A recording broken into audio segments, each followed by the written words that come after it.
Conexiones Artificiales les da la bienvenida.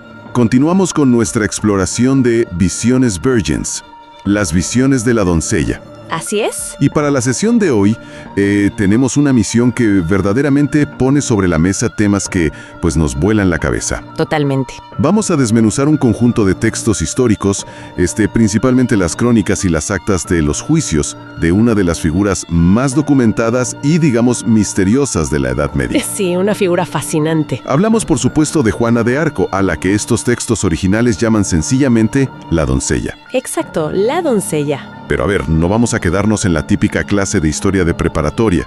Vamos a adentrarnos en los rincones más íntimos de su experiencia, sus miedos y cómo unos símbolos aparentemente sencillos lograron cambiar el rumbo de todo un continente. Y es vital entender por qué echarse un clavado en estos documentos del siglo XV, pues tiene tanta resonancia para nuestra actualidad. Claro. O sea, no estamos aquí para memorizar fechas de la Guerra de los 100 años o, no sé, repasar tácticas de caballería. Qué flojera, ¿no? Exacto. Lo que Visiones Virginis, o las transcripciones de su juicio en Rouen en 1431, nos ofrecen es un estudio súper profundo sobre la psicología de la convicción. 100%. Imagínate el escenario, una Francia completamente fracturada, ocupada por los ingleses, con un heredero al trono, el delfín Carlos VII, que ni siquiera ha podido ser coronado. Un caos total. Un caos absoluto. Y en medio de esto nos encontramos con un texto que documenta cómo se manifiesta un llamado al deber tan brutal que rompe todos los esquemas. Sí. Es una mirada a la anatomía del liderazgo, pero vista desde la vulnerabilidad absoluta. 100% de acuerdo. Y fíjate que lo que más me atrapa desde la primera página es que uno esperaría que la historia de la gran heroína de Francia empezara pues con trompetas, en un castillo o en medio de una batalla épica. Ajá, como de película de Hollywood. Ándale, pero no. Comienza de una manera que casi te rompe el corazón por lo cotidiana y vulnerable que es, con el llanto de una niña de 13 años completamente asustada, sola en medio de un campo. Es una imagen súper fuerte. Sí, y les prometo a quienes nos acompañan hoy que las revelaciones que vamos a encontrar en las palabras de estos cronistas son sorprendentes. Muy sorprendentes. Así que bueno, vamos a desempacar esto. El texto nos sitúa con unos detalles que nos dice que ella tenía 13 años, estaba cuidando los rebaños de su familia en Domremy. Domremy, sí. Es verano, es mediodía, el sol está a plomo. El aire está pesado y completamente quieto. Ajá, ese calor sofocante. Exacto. No está rezando en una iglesia gigante con vitrales. Está sudando en el campo. En la tierra, ensuciándose. Sí. Y de repente, el registro histórico describe que ella percibe una claridad enorme, pero que no ciega. Y escucha una voz que viene del lado de la iglesia, aunque al voltear, no hay absolutamente nadie. Ese contraste, esa falta de teatralidad inicial de la que hablas, es clave para la credibilidad del relato frente a los historiadores. ¿Tú crees? Sí, piénsalo. Si alguien quisiera inventar un mito de grandeza para justificar, digamos, una campaña militar, la pondría en un altar. Claro, rodeada de ángeles y luces. Exacto, con coros celestiales y relámpagos. Pero aquí tenemos a un adolescente en pleno día de trabajo agrícola. Y su reacción inicial es la reacción psicológica más natural y humana del mundo. Terror. Terror puro. Los registros indican que lloró y se espantó muchísimo.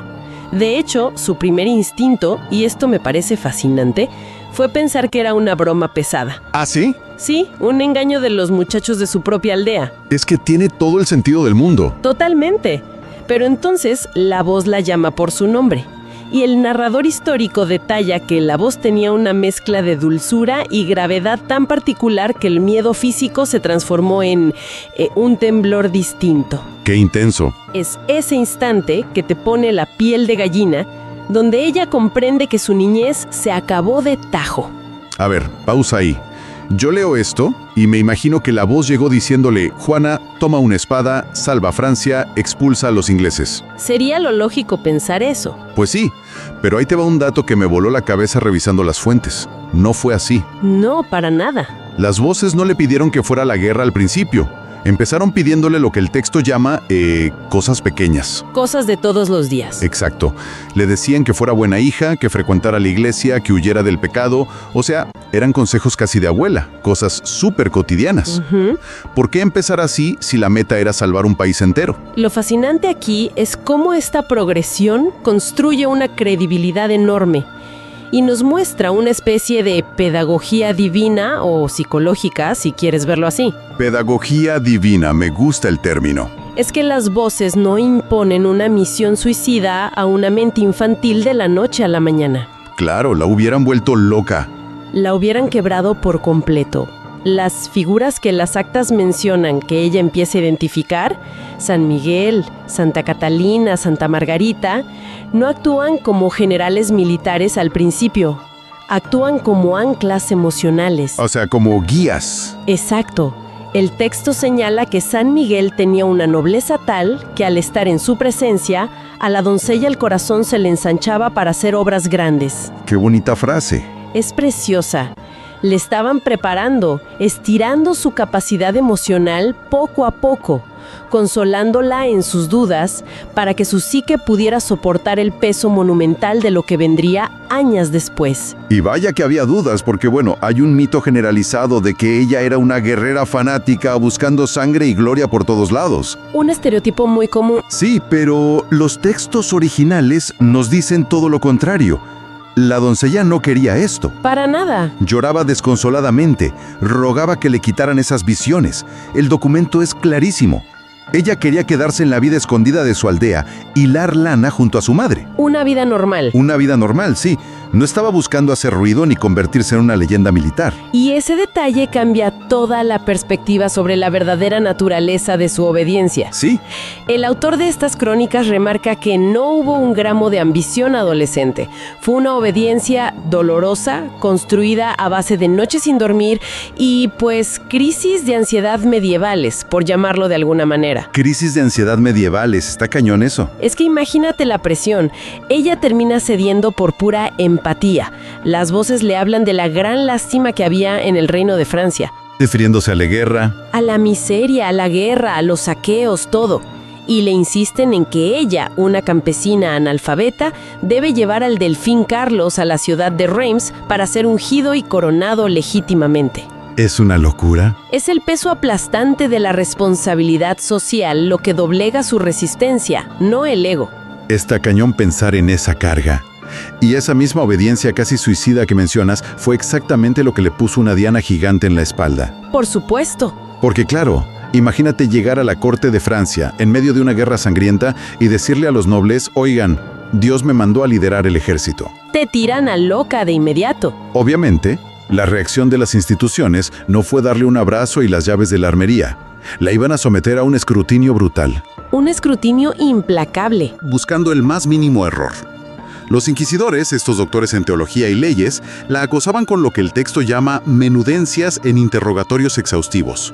Si conectamos esto con el panorama general de cómo reaccionan las estructuras de poder ante lo disruptivo, vemos el manual clásico de la defensa institucional. El sistema protegiéndose. Exactamente. Estos doctores universitarios e inquisidores estaban aterrorizados de su influencia, así que intentaban atraparla en contradicciones técnicas. Y con preguntas absurdas, además. Absurdas es poco. Le hacían preguntas durante horas del tipo, ¿qué ropa exacta llevaba el arcángel? Como si eso importara. ¿En qué dialecto hablaban las santas? ¿Acaso tenían cabellos? ¿Sus pies tocaban el suelo de la habitación cuando se aparecían? Es que es de risa loca. Buscaban cualquier pretexto técnico para tacharla de hereje o bruja. Incluso uno de los cronistas y evaluadores iniciales confiesa en los textos que él mismo participaba en este escepticismo. Sí, hay una parte donde usa una analogía buenísima. Sí, dice que la examinaba como quien cata la moneda para ver si es falsa. Ándale, ya sabes, mordiendo el metal para ver si hay plomo barato escondido debajo del oro. Exacto, buscando el pretexto para invalidarla por completo. Pero aquí es donde la historia da un giro impresionante. Porque ese cronista, a pesar de su escepticismo inicial, cambia radicalmente de opinión. da un giro de 180 grados. Y llega a una conclusión que creo que es la lección central de esta parte del texto. Se da cuenta de que lo importante no era la forma de la visión. Así es. No importaba en absoluto si los ángeles tocaban el piso o de qué color era su túnica.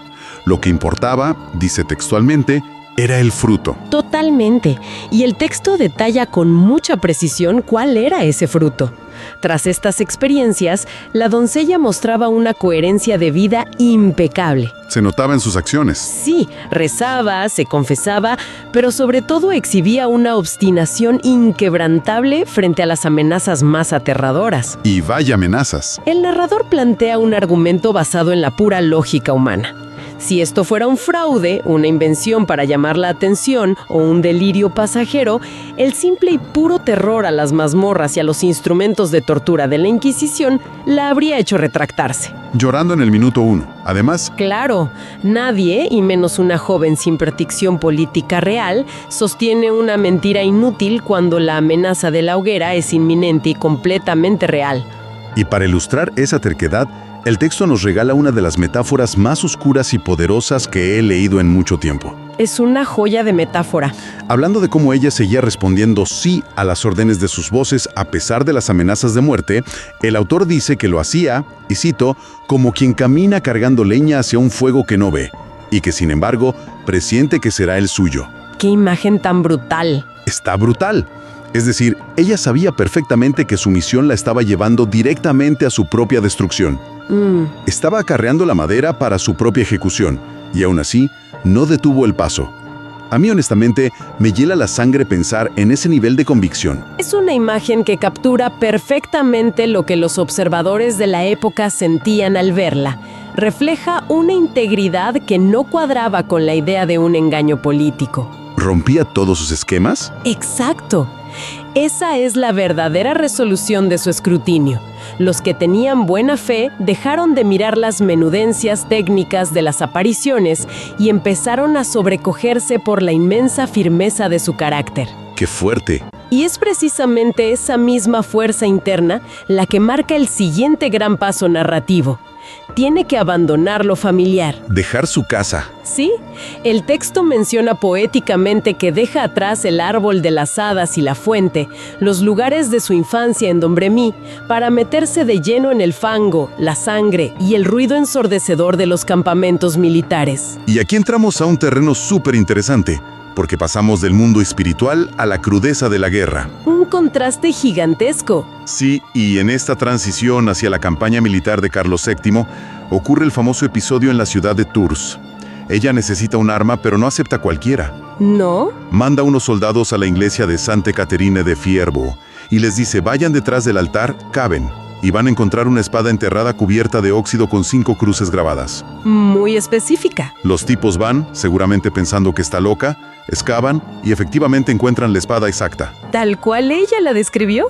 A ver, siendo súper escépticos por un momento, ¿no suena esto a un truco publicitario medieval, a pura propaganda armada por los generales franceses para levantarle la moral a la tropa?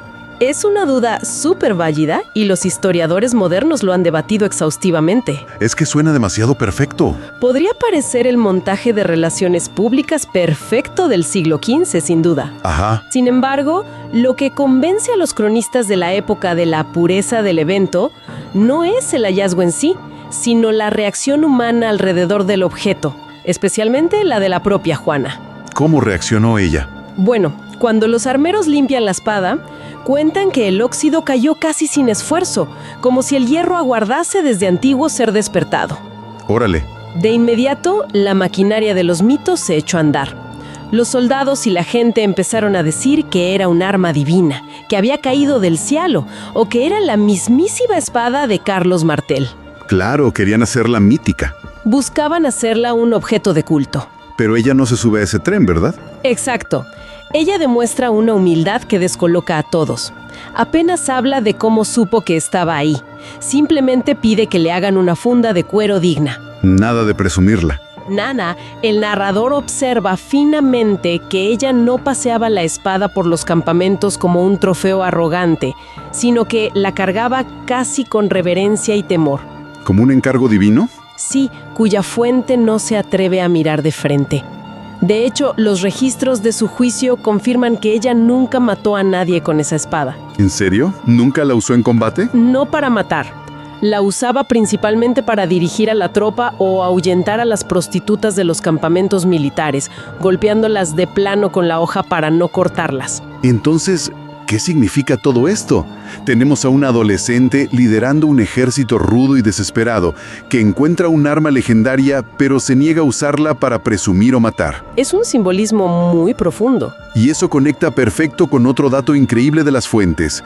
Ella misma declaró en su juicio que amaba su estandarte 40 veces más que su espada. ¿40 veces más? Imagínate el contraste. Estamos hablando de un campo de batalla medieval, que era una carnicería absoluta de lodo y sangre, y en medio de eso, ella levanta un estandarte de tela blanca impoluta. Visualmente impactante. Sí, el texto describe que tenía pintado a nuestro Señor sosteniendo el mundo, escoltado por 2 ángeles, con las palabras Jesús y María. La interpretación que el cronista hace sobre la preferencia del estandarte sobre la espada es una de las reflexiones más lúcidas sobre la sociología de las masas. ¿Qué dice exactamente? Él resume su liderazgo en una frase brillante. La espada hiere, el estandarte reúne. ¡Qué joya de frase! Es increíble. En una Francia donde el 99% de la población y casi todos los soldados eran analfabetos, ese gran pedazo de tela blanca flameando sobre el caos era mucho más que una bandera militar. Era un mensaje. Era, como lo llama el texto, un sacramento pobre. Era un libro visual y abierto donde un pueblo que había perdido toda esperanza podía leer que Dios estaba de su lado. Totalmente. La espada es un instrumento que le pertenece a la mano que ejerce la violencia. El estandarte, en cambio, le pertenece al corazón de todos los que lo miran. Claro. Es el verdadero motor de la victoria francesa. ¡Qué forma tan espectacular de verlo! Y bueno, tenemos el hierro de la espada y la tela del estandarte, ambos símbolos muy públicos y orientados hacia afuera. Sí. Pero esto nos lleva al tercer elemento simbólico de esta tríada, que es infinitamente más personal, el anillo. El anillo. Era un anillo pequeño, de latón o de una aleación barata, un regalo que le habían dado sus padres antes de irse.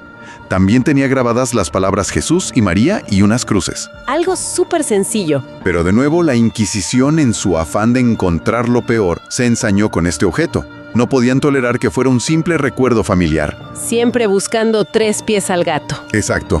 Durante el juicio en Rouen, se aferraron a la idea de que era un talismán de magia negra, un anillo encantado con el que curaba a los heridos y hechizaba a los soldados ingleses. Y esto nos muestra ese choque frontal de 2 visiones del mundo.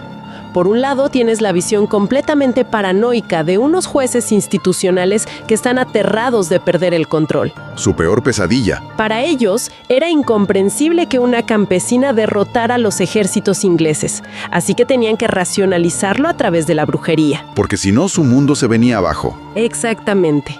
Por otro lado, tienes la realidad interna, simple y transparente, de la doncella.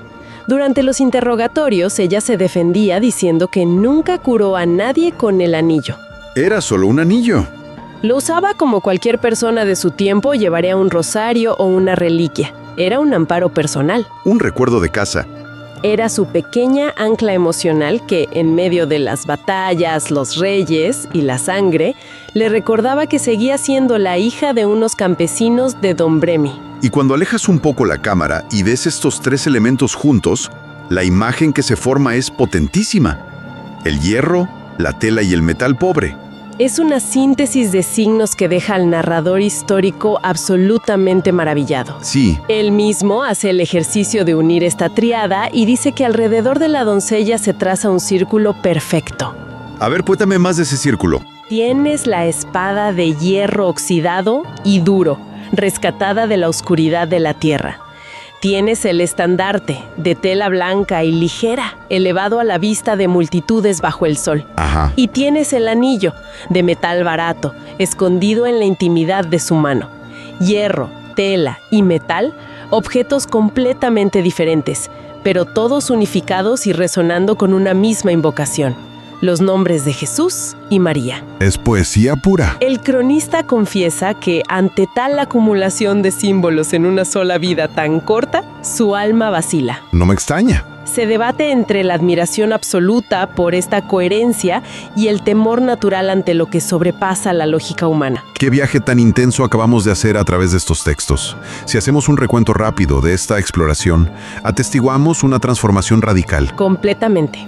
Empezamos parados al mediodía con una niña sudando en el campo, muerta de miedo por unas luces, rogando que la dejaran en paz. Una niña asustada. Y terminamos contemplando a una figura histórica monumental que, rodeada de hierro, tela y metal pobre, logró levantar a toda una nación.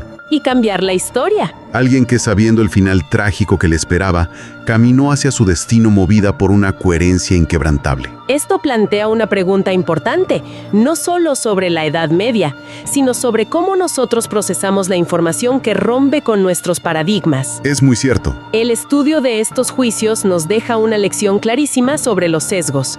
Dependiendo del lente con el que mires, la misma realidad significa cosas opuestas. Depende de quién y cómo observe. Si usas el lente del escrutinio hostil, como los inquisidores que buscaban desesperadamente defectos y herejías técnicas, hasta un humilde anillo familiar se convierte en magia negra y la convicción se ve como fraude. Sí. Pero si utilizas el lente del cronista, que se tomó el tiempo de observar los frutos, la persistencia, la humildad frente al poder y la disposición a dar la vida, esa misma información revela un ser humano de una profundidad y una coherencia espiritual aplastantes. Ha sido un lujo desempacar estos documentos y descubrir juntos que los símbolos de hierro, tela y metal siguen haciendo ruido siglos después. Y quién sabe, tal vez hasta pudieron ser objetos de poder, pues la espada encontrada por instrucción de las voces y la cual nunca utilizó en la guerra, pero siempre llevaba, podría considerarse como un objeto divino que le daba el poder de dirigir masas o ser escuchada o algo similar. El estandarte para mostrar un símbolo o imagen llevado por manos temblorosas ante la frialdad de la guerra y el anillo frotado constantemente entre sus manos por el miedo que sentía constantemente, pudieron ser cargados con energía creando objetos de poder indirecta o inconscientemente por Juana de Arco. De ahí la delirante paranoia de los inquisidores. Pero bueno, será un misterio más, así como otros objetos de poder o divinos perdidos en la historia. Ya sabes, el violín rojo, el arca de la alianza, la lanza del destino y un gran etcétera.